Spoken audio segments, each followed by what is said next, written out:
Welcome back to another creative exploration. Here's a sneak peek at what we'll create today.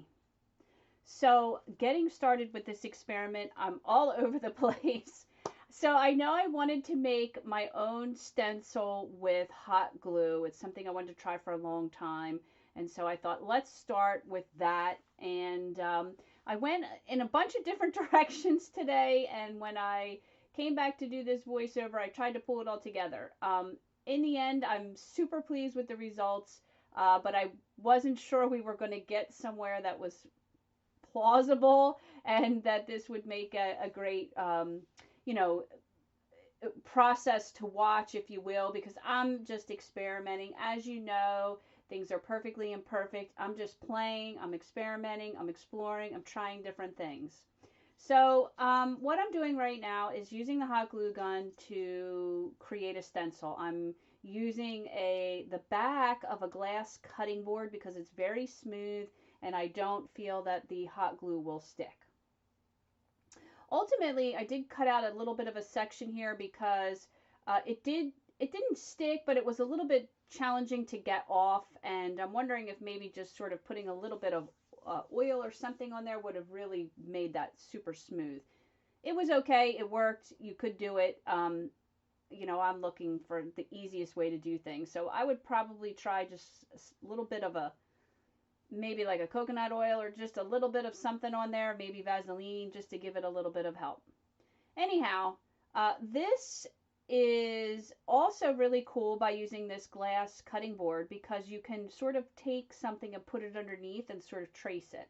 So what I did here was printed out one of my doodles that I had turned into a coloring page, and I'm making a stencil from it. So I slipped it underneath the glass and I'm just kind of tracing it. I'm not trying to be super specific, but just general. I have never made a stencil before with a glue gun, so I have no idea what this is going to do, how it's going to work. There's all those little things you need to learn when you try something new. How thick should the glue line be and all that great stuff. So as you can see, it came out pretty good. I'm pretty happy with it. I would do a couple things differently next time, but overall I'm really happy with it. So I'm taking a piece of napkin that we did the tissue paper translucent tissue paper experiment on in the previous video, and I added a little bit of color to it with just some Tombow marker, and now I'm going over it with the stencil that we just created and some just white gesso. This didn't come out the way I wanted it to, so either, of course, I don't always wait for everything to dry completely, but the gesso is kind of blending in with the color, and as it dries, the gesso doesn't maintain that sort of white, crisp stencil line that I was looking for. So it's okay. I just kind of moved on, and you'll see as this progresses where this goes. But the stencil works pretty good. I'm not sure that this little spongy thing I'm using is the best tool. And I will switch over and use a brush, which I think works really good for the hot glue stencil. I actually really like the way this kind of came out. So you can see there that the stamp doesn't work so hot, the sponge doesn't work so hot. So I move over to a brush, and you can see already that makes such a huge difference. So I'm really happy with that, and I would use the brush next time. The hot glue really creates a nice thick line, so it's a little deeper, and so for the material or the paint or the medium, whatever it is you're using to get down into that stencil, the brush works really well. So I decide to kind of go back over this first spot just to give it a little bit of help. And I'm super excited. I mean, I really love this. This is this tissue paper, the napkin that I used to create sort of that translucent layer. I think that this had a better effect than the tissue paper. So I'm really loving the colors here, the material, the way the white looks with the stencil. I'm really loving everything. But as you can see here, after it dried, I kind of lost that white crispness that I really love so much. So what I'm going to do now is experiment with using this translucent layer in a piece. I'm going to create a mixed media piece. You can see I'm really debating about what to do because I haven't pre-thought anything here. I'm just sort of, what am I going to do? I like this bee paper, also from the translucent experiment we did, which was a tissue paper. So I think I'm going to add that in a little bit. So I'm just creating on the fly here. I'm not 100% sure what I want to do or how I want to do this. But follow along because I think in the end, I really like the way it came out. So this is another napkin that we did in this translucent process. And as you can see, it's wonderful. I mean, you can crumple it. You get really fantastic stuff going on there. It rips. It's kind of amazing. I'm really looking forward to do a lot of stuff with this. Okay, so, oops, I'm out of focus here. I'll give it a second. I'm a little bit, there we go. So I'm just using a little bit of the matte medium to attach this paper on. And at first, I don't think it's going to work so well, but then I realize it kind of gels with the matte medium. In other words, the napkin that we encased in matte medium, when you put the matte medium underneath of it, it kind of reactivates it a little bit, so it sticks really nice. So I'm just kind of going over the tops a little bit, and I realized as it has a little bit of time here to set up, it really starts to blend, and I can really meld it to the paper nicely, which is again another beautiful benefit, I think, of this product and how it came out. And I don't know why I think I'm going to cut this now. It's way too wet. I don't know why I get way ahead of myself. So I just decide to kind of leave it. I don't know why my camera's acting so funny today. I must have it at a bit different of a height. It's having trouble focusing on that translucent paper. My apologies. So we're going to repeat this process here. If you are back tuned in and following along with this crazy experiment, I'm glad you're here. Thanks for watching.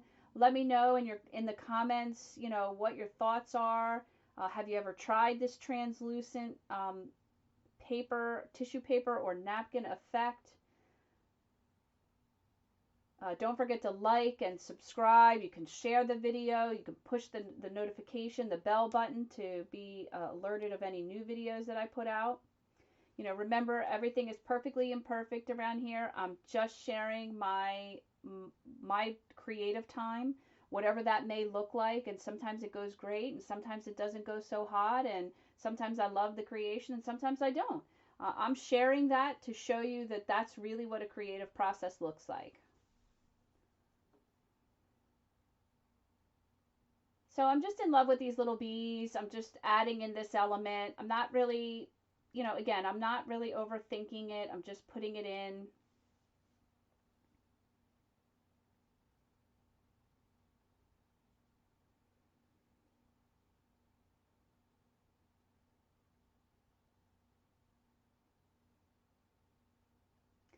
If you want to, I'm going to be giving out, so in the beginning of this video, I did an example of what a doodle turned coloring page looks like. If you have an interest in that, you would like to get a copy of that, be sure to check the comments and click the Your Creativity Matters and give me your email, and that's how you'll be able to get some of those free things that I'll be giving out.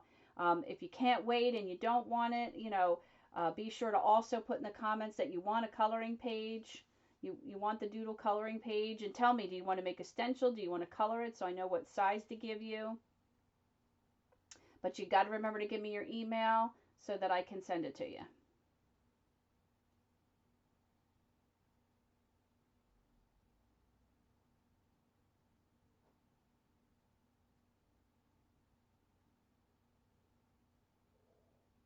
So now I had let this dry a little bit, and I'm just coming in and getting some of this excess off so that I can work with it a little bit better.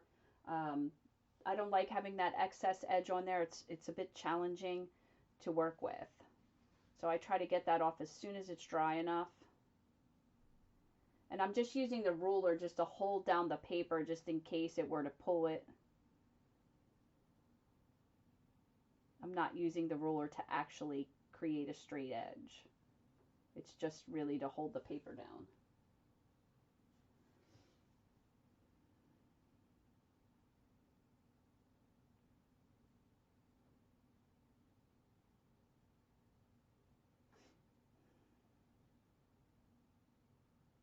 It's so interesting. I find that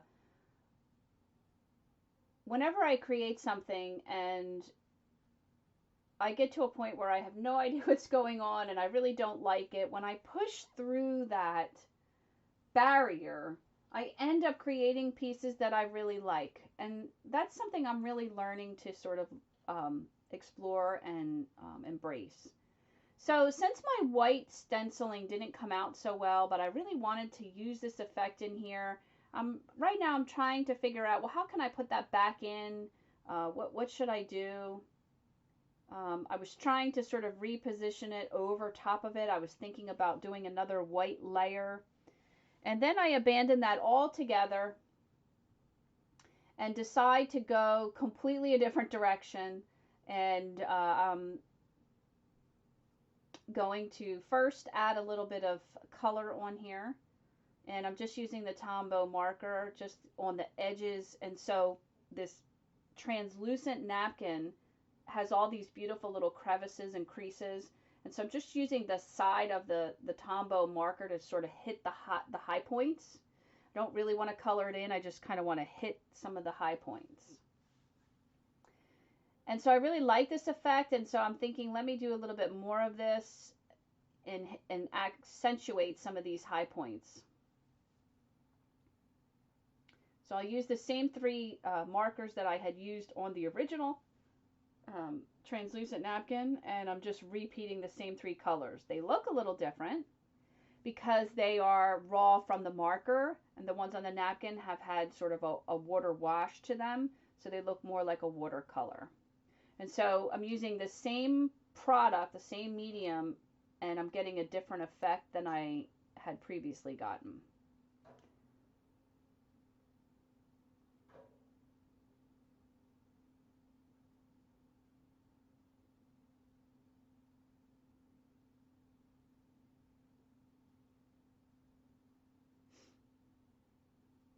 This is one of my favorite things. I love texture. I love um, the natural effects that come about just from the manipulation of whatever that material was. I'm a big fan of it. That's why I like the texture medium as well. So now I'm just adding a little bit of water just to kind of play with this a little bit. I'm not liking exactly how this is coming out, so I decide that I'm going to use a spray bottle, and then that kind of works. I just wanted to sort of loosen that up a little bit. And I'm going to take a piece of leftover parchment paper and just kind of model it a little bit. Because it's parchment paper, it's waxed, and it just sort of helps to spread it around a little bit without taking it off. And then I come in with a napkin and just sort of blot it a little bit. We'll sit this off to the side and let it dry for a while. And now we're back.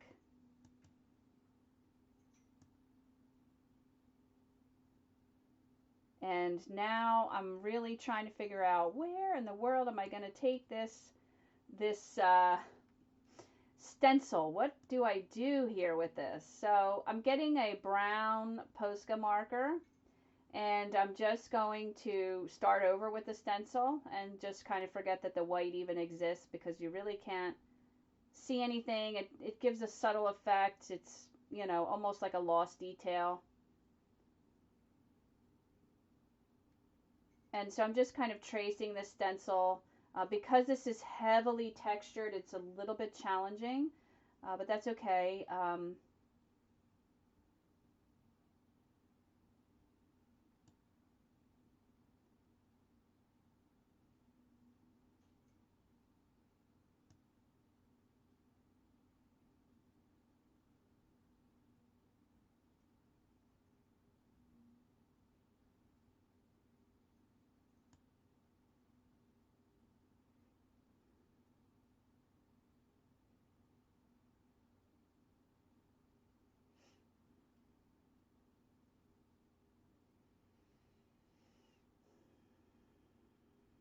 So a couple things happen here. I want to color in these shapes.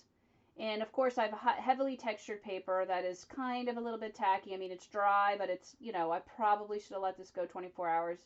You know me, that's not going to happen. So, um, I'm just trying to work with it and make it happen. I'm feeling a little frustrated. It's not going in my mind the way I envisioned this to go. This is a great example of what I was talking about, of just trying to work through um, a challenge or a boundary or something that, maybe you didn't like or didn't go the way you anticipated it to go.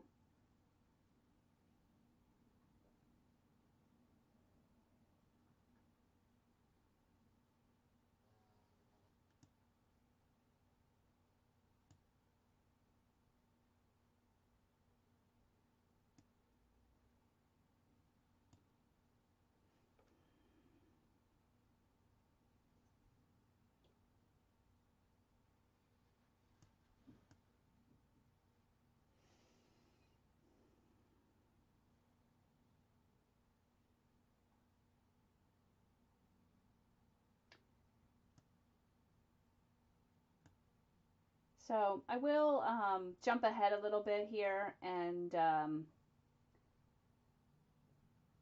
not going to bore you with all of these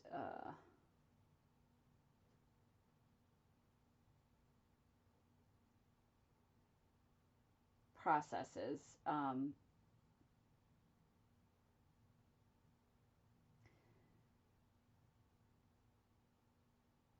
I do like the color. At this, again, I'm just sort of intuitively following a process here and trusting that it's all going to work out.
Overall, I do. I'm kind of intrigued by this glue gun stencil.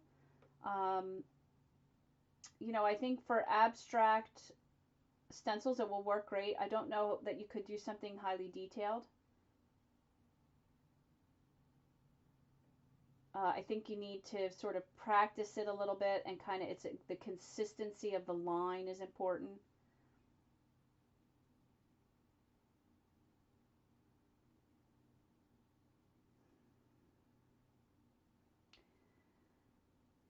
So at this point in the process, I was a little like, okay, now what am I going to do? I don't know where I'm going with this. So I do something that I love and it is normal that I'll do, and that's just to trace the shapes with the white Posca marker. And okay, so this is shaping up a little bit. I'm feeling a little bit better about it. And I'll trace all this in the white.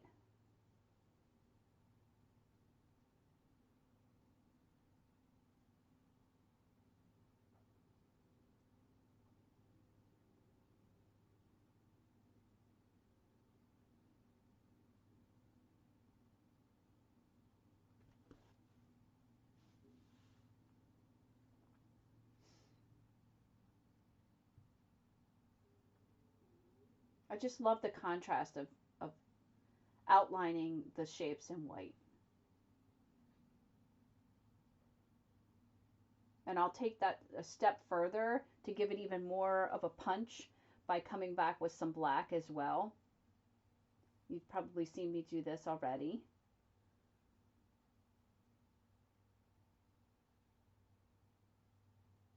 So I will repeat that again so that the white gets a little bit crisper. It's, you know, again, I rushed a little, so. But I'm feeling a little bit better about it at this point. Um,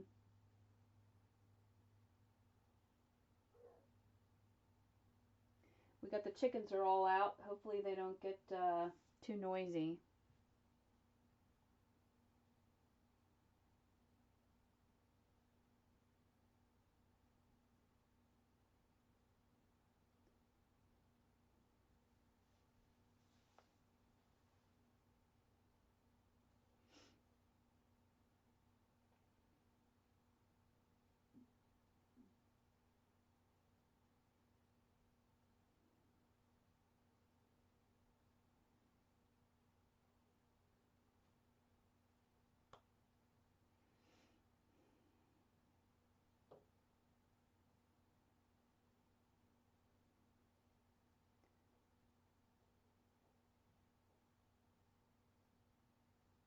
See, I'm debating now which black do I want to use.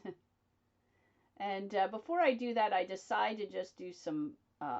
This is my non-dominant hand, and I'm just sort of doing some loose um, line work.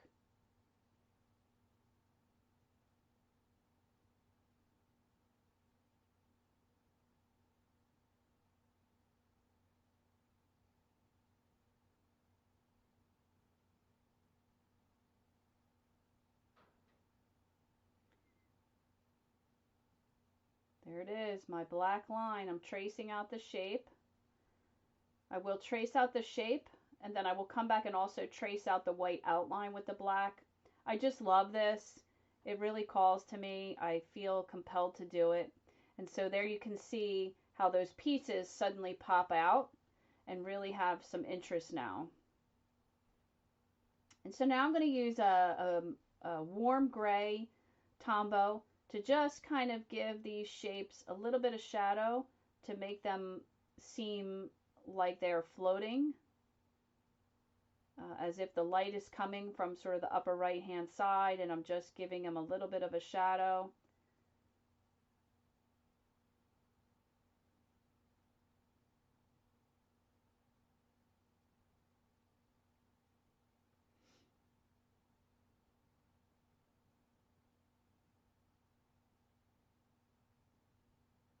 It's a nice little touch. I love to do this. It really helps to give depth to the piece.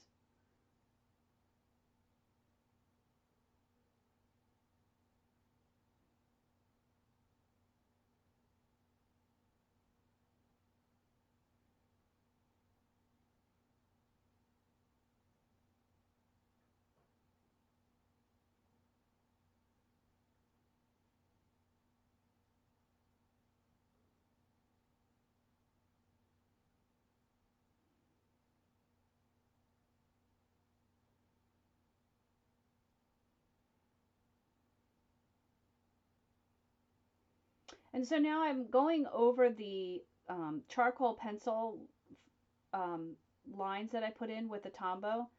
It's acting like a little bit of a shading tool, excuse me, which I really like.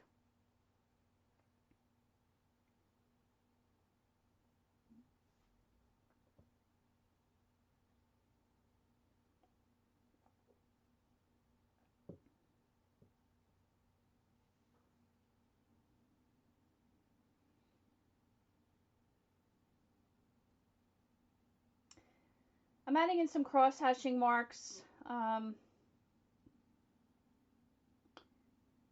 don't know why they've been on my mind. I don't know that I even really like those after I put them in. I'm just trying to think about, excuse me, where I want to do some mark making. So I'm almost wanting to put in some other style pebbles, if you will.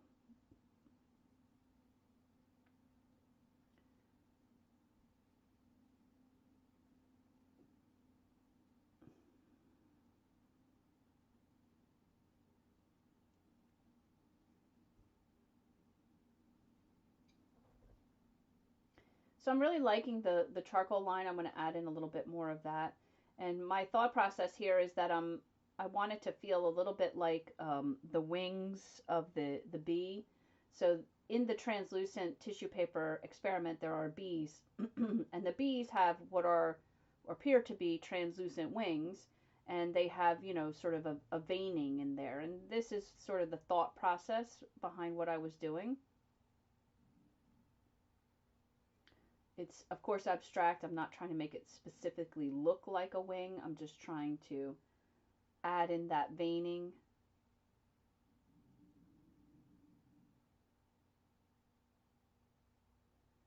Then I'm going to give them a little bit of a shadow line so they have, so they sort of have some life.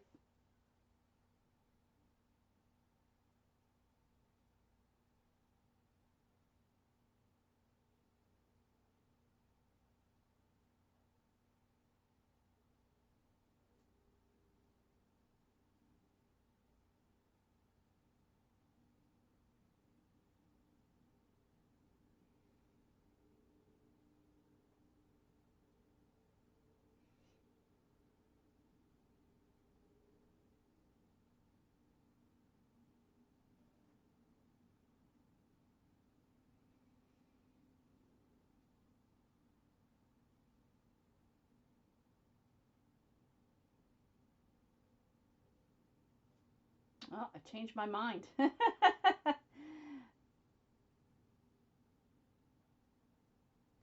So I want to put in my cobblestones, and then I realize I don't want to do it with this marker. So I quickly stop and change and go with the charcoal pencil. And I add in what I call cobblestone shapes. And I'm going to put these all in.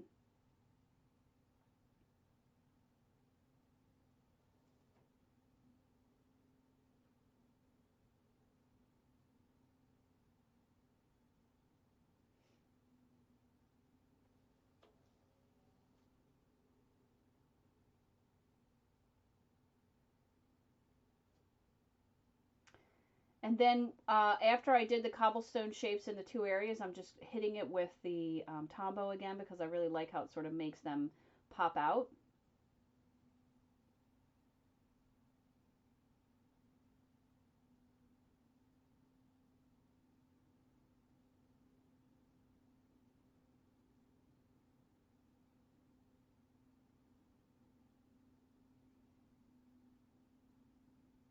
And then I came back in with the white and hit a highlight on each of those cobblestones so that it looked as though they are three-dimensional and not flat. And now I'm just using some stippling and kind of going around and accentuating that shadow around those shapes to make them seem even more pronounced. I had done a little bit of scribble over here, or doodle.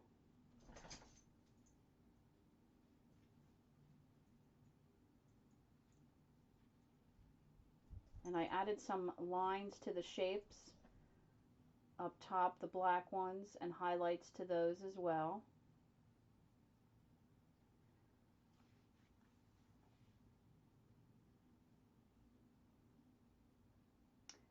But overall, I'm starting to feel pretty good about this piece. I had no idea where it was going. It's coming more together for me. Liking the direction that it's taken. I love the translucent napkin effect. I absolutely love that. I'm going to be doing a ton more stuff with that. Lots of ideas. I can't wait until I get my studio. As you may know, I'm in a 300 square foot tiny house. So as you can imagine, my creative space is literally limited to what you see in your camera view right now. And so as you can imagine, that's quite a challenge. It's very difficult to get things out, have things dry. It's just a bit of a process. But we are in the process of getting the studio ready, so I'll be revealing all of that and sharing all of that when we get to that. But right here, these shapes that I sort of did freehand, I'm just kind of going over them again, giving them a little bit more of a scribble line.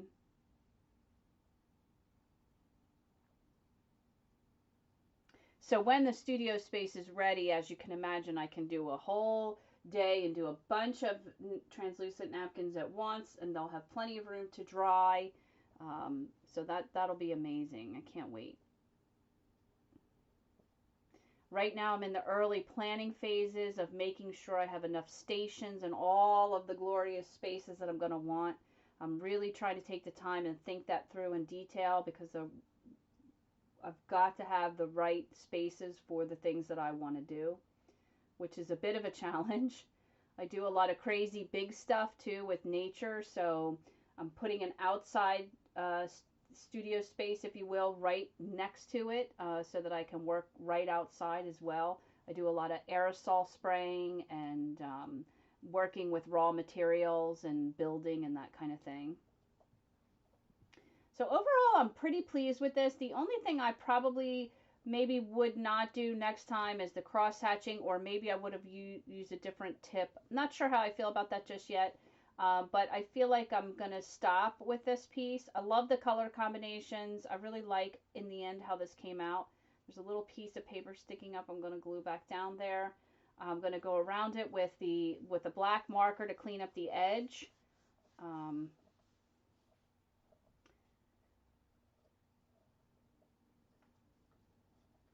The paper itself is you know, it's wet. It's a little warped, so I need to put it in a press and kind of get it flattened out to dry.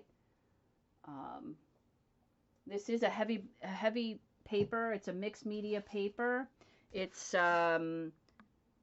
it's only 140-pound cold press surface. You know, it's mixed media, so it can handle the water, but maybe not. It's maybe not the best paper. But that's okay. This is an experiment. But let me know what you think. I love the way this came out. I really love this color palette. And one of the other things I'm going to be doing is, if you really like these colors, I will let me know, and I will send you a color palette swatch for you to use based on this. And thanks for watching. Be sure to like and subscribe and hit the notification button. And I look forward to seeing you in the next video.